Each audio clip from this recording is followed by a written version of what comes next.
Hello friends, maths की class में एक बार फिर से आपका स्वागत है। पिछले वीडियो में हमने पढ़ा था कि अभाज्य संख्या की जांच कैसे करी जाए और विभाज्यता के नियम कौन कौन से होते हैं। आज के वीडियो में हम पढ़ेंगे कि किसी भी सवाल में इकाई का अंक कैसे निकाला जाए। इकाई का अंक निकालने के सवाल दो तरह के आते हैं, एक साधारण संख्या के गुणनफल के रूप में, दूसरा घातीय संख्याओं के गुणनफल के रूप में। पहले हम देखेंगे साधारण संख्याओं के गुणनफल में इकाई का अंक कैसे निकालें। उससे पहले हम जान लेते हैं कि इकाई का अंक होता क्या है। किसी भी संख्या में हमारे सामने जब भी कोई संख्या लिखी होती है तो उसमें जो सबसे लास्ट का अंक होता है वो इकाई का अंक होता है। आप सबको पता ही होगा। उसके बाद का ये दहाई का होता है, सैकड़ा, हज़ार, 10,000, ऐसे करके हमारे हिंदी संख्या प्रणाली में आवर्तों में संख्याएं लिखी जाती हैं। उसमें सबसे लास्ट जो अंक होता है उसको इकाई का अंक कहते हैं। साधारण संख्याओं के गुणनफल में हमारे सामने कुछ इस तरह का क्वेश्चन आता है जिसमें हमारे सामने एक लंबी चौड़ी संख्या लिखी होती है और उनका गुणा दिया जाता है और हमसे पूछा जाता है कि इसमें इकाई का अंक क्या होगा। तो ऐसे सवालों में हमें कुछ नहीं करना है और घबराना तो बिल्कुल भी नहीं है। हमें बस ये करना है कि हमें सभी संख्याओं के इकाई का अंक देखना है कौन कौन सा है। हमसे इकाई का अंक पूछा है तो हम बस इकाई के अंक पर ही फोकस करेंगे, ठीक है, और हम उसी से आंसर निकालेंगे। तो जब भी इस तरह की सवाल दिया जाए तो हमें क्या करना है कि जितनी भी संख्याएँ लिखी हैं उनमें से इकाई का अंक देख लेना है कौन कौन सा है। जैसे 271 में 1 है, 497 में 7 है और इस वाली संख्या में 2 है। बीच में गुणा का चिन्ह था तो हमने गुणा का चिन्ह लगा दिया। अब हम इसका गुणनफल निकालेंगे। 4 7 28 दूनी 56 यानी कि 56। अब हमारे सामने इस संख्या में इकाई के अंकों का गुणनफल आ गया तो हम क्या करेंगे, इसमें से भी इकाई का अंक निकाल लेंगे। बस यही हमारा आंसर होगा।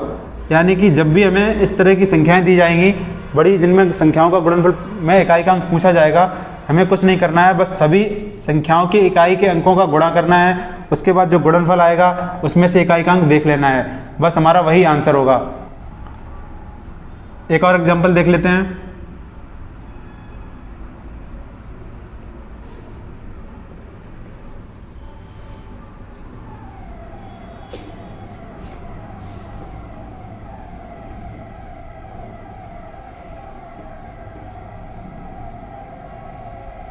ठीक है, मान लीजिए ये सवाल लिखा है और इसमें इकाई का अंक निकालना है। फिर हमें वही काम करना है। हमें संख्याओं, सवाल में बची हुई संख्याओं से कोई मतलब नहीं है, हमें बस इकाई के अंक पर ध्यान देना है। इसमें 1 लिखा है, इसमें 9 लिखा है, इसमें 3 है और इसमें 9। हमें इनका गुणा करना है बस, ठीक है। जब हमने इनका गुणा किया तो हमारे सामने गुणनफल आया 243। अब हमारे सामने जो गुणनफल आया उसमें से फिर हमें इकाई का अंक ही देखना है 3 और यही हमारा आंसर है। तो साधारण संख्याओं के गुणनफल में इकाई का अंक निकालना बहुत ही आसान होता है। इसमें हमें कुछ नहीं करना है, सभी संख्याओं के इकाई का अंक निकाल के उनका गुणा करना है और देखना है जो टोटल गुणनफल आ रहा है हमारा उसमें से भी इकाई का अंक ही देखना है। जो इकाई का अंक गुणनफल में आएगा वही हमारा आंसर होगा। घातीय संख्याओं के गुणनफल में हमें इकाई का अंक जब पूछा जाएगा तो कुछ इस तरह के सवाल दिए जाएंगे। जैसे किसी संख्या पे घात लगा दी जाएगी, पूछा जाएगा इकाई का अंक क्या है, या फिर घातीय संख्याओं का गुणनफल दिया जाएगा और उसमें पूछा जाएगा इकाई का अंक क्या है, या फिर कुछ इस तरह की कैलकुलेशन होगी उसमें पूछा जाएगा इकाई का अंक क्या है। अब हम सीखेंगे कि इनमें इकाई का अंक कैसे निकाला जाता है। घातीय संख्याओं में इकाई का अंक निकालने के लिए हम इसे 3 अलग अलग भागों में पढ़ेंगे। पहला, जब संख्या के अंतिम अंक 0, 1, 5 या 6 होंगे तो। दूसरा, जब अंतिम अंक 4 या 9 होगा तो। और तीसरा, जब अंतिम अंक 2, 3, 7 या 8 होगा तो। पहला भाग हम देखते हैं कि यदि किसी संख्या के अंतिम अंक 0, 1, 5 या 6 है तो क्या होगा। जैसे ये सवाल लिखे हैं, इसमें अंतिम अंक 0 है, 1 है, 5 और 6 है।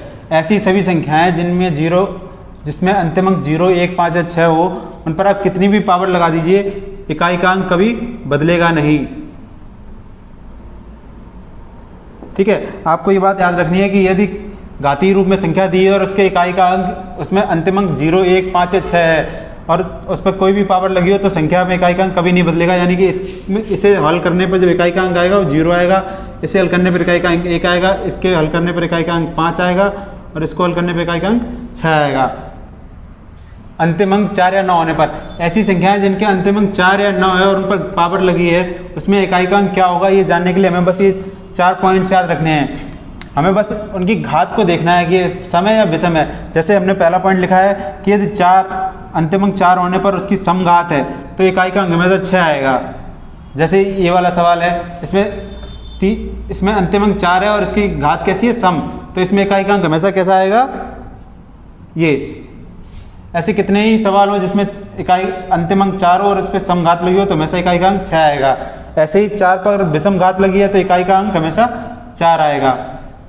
ऐसे ही कुछ 9 का है, अगर 9 पर समघात लगी हुई है तो इकाई का अंक 1 आएगा, 9 पर विषम घात लगी है तो इकाई का अंक 9 आएगा। इसमें हम देख लेते हैं 9 पर क्या है, समघात लगी है, इसका मतलब इकाई का अंक इसमें 1 आएगा। और यहाँ पर क्या है, 9 पर विषम घात लगी है तो इसका मतलब इकाई का अंक इसमें 9 आएगा। ऐसा क्यों होता है ये जानने के लिए हम 4 पर अलग अलग घातें लगा के देखते हैं। जैसे 4 घात 1 लगाएंगे तो इसमें इकाई का अंक आएगा हमारा 4। जब हम 4 पे 2 घात लगाएंगे तो इसमें इकाई का अंक आएगा हमारा 6। जब 4 पे हम 3 घात लगाएंगे तो इसमें इकाई का अंक आएगा हमारा 4। ऐसे ही जब 4 पे 4 घात लगाएंगे हम तो इसमें इकाई का अंक आएगा हमारा 6। हम देख पा रहे हैं कि हर 2 नंबरों बाद ये घात अंक रिपीट कर रहे हैं। जब हम इस पर विषम घात लगाते हैं तो इकाई का अंक 4 आता है, जब इस पर समघात लगाते हैं तो इकाई का अंक 6 आता है। ऐसे ही कुछ कहानी 9 के साथ भी होती है। 9 पे जब हम इकाई का विषम घात लगाते हैं तो इकाई का अंक हमारा 9 आएगा। 9 पे जब हम समघात लगाएंगे तो इकाई का अंक हमेशा 1 आएगा। जब 9 पे फिर विषम घात लगाएंगे हम तो इकाई का अंक हमेशा 9 आएगा। जब 9 पे समघात लगाएंगे तो इकाई का अंक 1 आएगा। ये कहानी ऐसे चलती रहेगी। यानी कि जब भी हमारे सामने कोई ऐसी संख्या लिखी होगी जिसमें अंतिम अंक 4 और 9 होगा तो उसमें हमें ज़्यादा कुछ नहीं करना है, बस ये देखना है कि उसकी घात सम है या विषम है। जब 4 पे समघात होगी तो इकाई का अंक 6 आएगा। जब 4 पे विषम घात होगी तो इकाई का अंक 4 आएगा। ऐसे ही जब 9 पर विषम घात होगी तो इकाई का अंक 9 आएगा और 9 पर समघात होगी तो इकाई का अंक 1 आएगा। अब हम देखेंगे तीसरा प्रकार, जहाँ पर अंतिम संख्या में अंतिम अंक 2, 3, 7 या 8 होगा तो उसमें इकाई का अंक क्या आएगा। आपके सामने ऐसे सवाल लिखे होंगे, जैसे ये है 232 की पावर 13, यानी कि इसमें अंतिम अंक क्या है 2, इसमें इकाई का अंक क्या होगा ये हम निकालना भी सीखेंगे। ऐसे ही ये है, इसमें इकाई का अंक 3 है और इसमें पावर 46 लगी है, तो इसको सॉल्व करने पर इकाई का अंक क्या आएगा। जब भी हमारे सामने ऐसी कोई संख्या दी होगी जिसमें अंतिम अंक 2, 3, 7 या 8 होगा और उस पर घातें लगी होंगी, उसमें इकाई का अंक पता करना होगा, तो हम इन 4 स्टेप को फॉलो करेंगे। जैसे एक सवाल दिया हुआ है कि इसमें अंतिम अंक 2 है और उस पर 13 घात लगी हुई है, तो इसमें इकाई का अंक कैसे निकालेंगे। हम स्टेप बाय स्टेप चलेंगे और देखते हैं कितना आसान है ये। स्टेप नंबर 1 क्या है कि केवल अंतिम संख्या पर ध्यान देना है। यहाँ पे आगे कितनी भी बड़ी संख्या लिखी हो उसे इग्नोर कर देना है, आपको बस अंतिम संख्या अंतिम अंक पर ध्यान देना है। आप ये मान लीजिए कि ये केवल अंतिम अंक के ऊपर ये पूरी पावर लगी हुई है, ठीक है। स्टेप नंबर 1 हमारा कंप्लीट हो गया। स्टेप नंबर 2 क्या कह रहा है कि घात में 4 का भाग देना है और शेषफल पता करना है। इसमें हमारी क्या घात लगी हुई है 13। अब इसमें हमें 4 का भाग दे के देखना है। तो हम 13 में 4 का भाग देखेंगे तो हमारे सामने एक शेषफल बचेगा, ठीक है, और हमें इस शेषफल का ही पता करना है। स्टेप नंबर 3 हमारा क्या कह रहा है कि शेषफल को घात में लगाना है। अगर शेषफल 0 है तो घात को 4 रखना है, लेकिन हमारा शेषफल 0 नहीं है, हमारा शेषफल तो 1 है, तो इसको हम क्या करेंगे 2 की घात में लगा देंगे। बस अब हमें स्टेप नंबर 4 और आखिरी स्टेप फॉलो करना है। उसमें लिखा है इकाई का अंक पता करना है। अब हमें बस ये देखना है कि जब 2 पे 1 पावर लगती है तो इकाई का अंक क्या आता है। 2 पे 1 पावर लगी तो इकाई का अंक 2 ही आएगा। एग्जाम्पल देख लेते हैं। हमारे सामने एक संख्या लिखी हुई है, इस पर पावर लगी है और हमसे इकाई का अंक पूछा गया है। तो हम सबसे पहले ये देखेंगे कि इसमें संख्या का अंतिम अंक कौन सा है। संख्या का अंतिम अंक 2 है, यानी कि इसी मेथड से सॉल्व होगा। तो देखते हैं कि स्टेप नंबर 1 क्या कह रहा है हमारा। संख्या में केवल अंतिम अंक पर घात लगाकर लिखो, यानी कि जो संख्या आगे की उसे आप भूल जाइए, केवल अंतिम अंक देखिए और उस पर घात लगा के लिख दीजिए। स्टेप नंबर 2 क्या कह रहा है, घात में 4 का भाग देना और शेषफल पता करना है। जो भी घात लगी है हमारी उसमें 4 का भाग देना है और शेषफल पता करना है, तो हमारे पास शेषफल आएगा 2। स्टेप नंबर 3 क्या कह रहा है, शेषफल को घात में लगाना है। अगर शेषफल 0 है तो घात को 4 रखना है, लेकिन हमारा शेषफल 0 नहीं है, 2 है, तो इसको हम इसी संख्या की घात में लगाएंगे, ठीक है।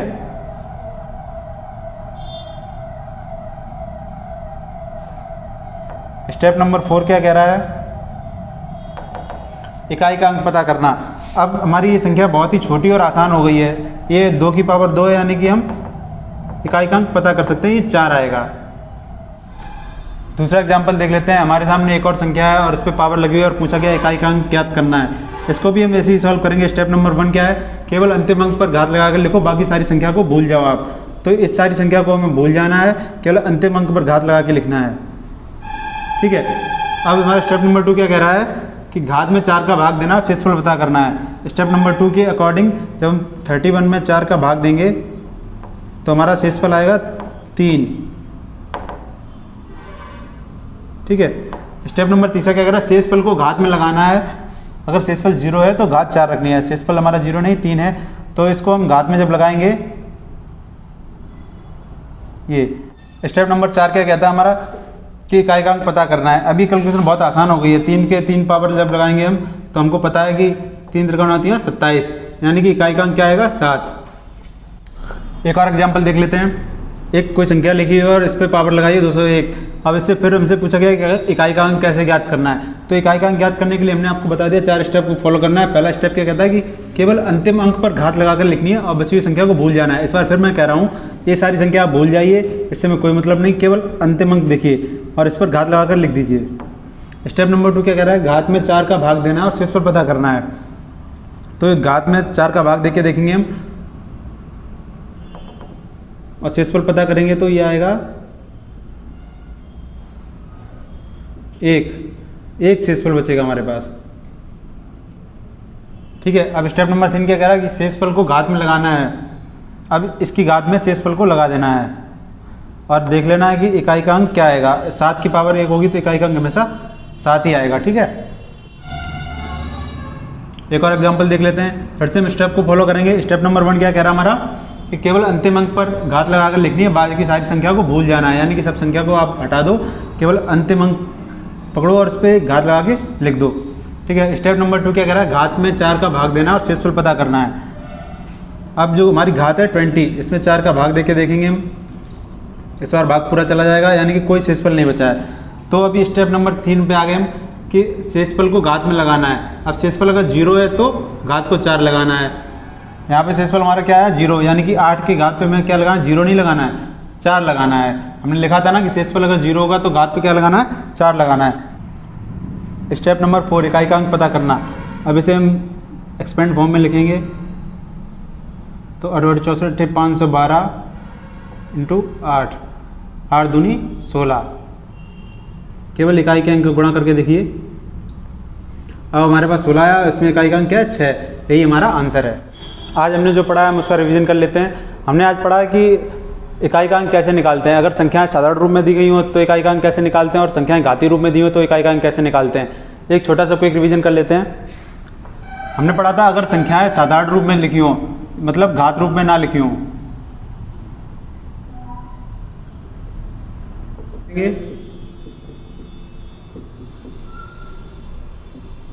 हम उनके केवल इकाई के अंक का गुणा करेंगे और देखेंगे कि इकाई का अंक क्या आ रहा है।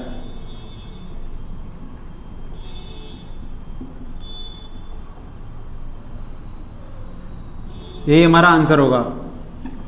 ठीक है। अगर संख्या घातीय रूप में है तो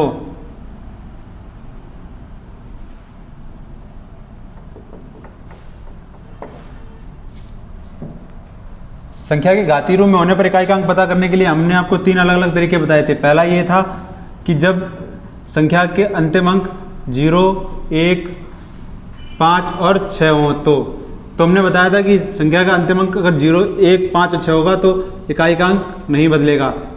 जैसे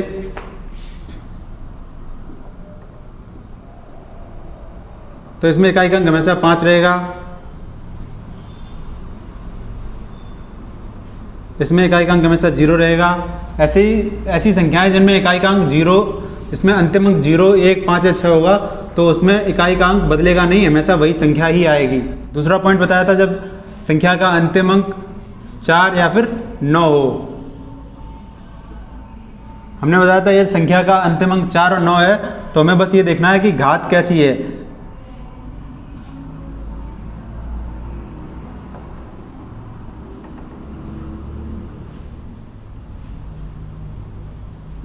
अगर 4 पे समघात लगी होगी तो आंसर हमेशा 6 आएगा इकाई का अंक, और 4 पे विषम घात लगी होगी तो इकाई का अंक हमेशा 4 आएगा।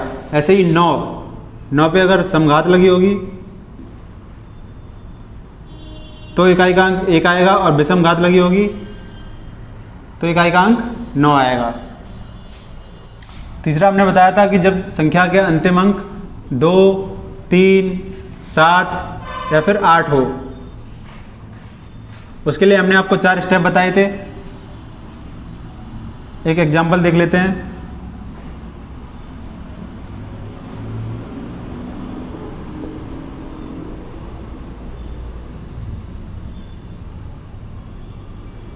ठीक है, तो ऐसा कोई सवाल होगा जिसमें अंतिम अंक 8 है और उस पर पावर लगी हो, तो इसके लिए हम क्या करेंगे, स्टेप नंबर 1 था कि सारी संख्या आप भूल जाइए, केवल अंतिम अंक पर ध्यान दीजिए, बाकी सारी संख्या को आप भूल जाइए, यानी कि 8 पे पावर लगा लीजिए। ठीक है, अब हम क्या करेंगे, दूसरा स्टेप था हमारा घात में 4 का भाग देना है, यानी कि जो हमारी घात है इसमें 4 का भाग देना है।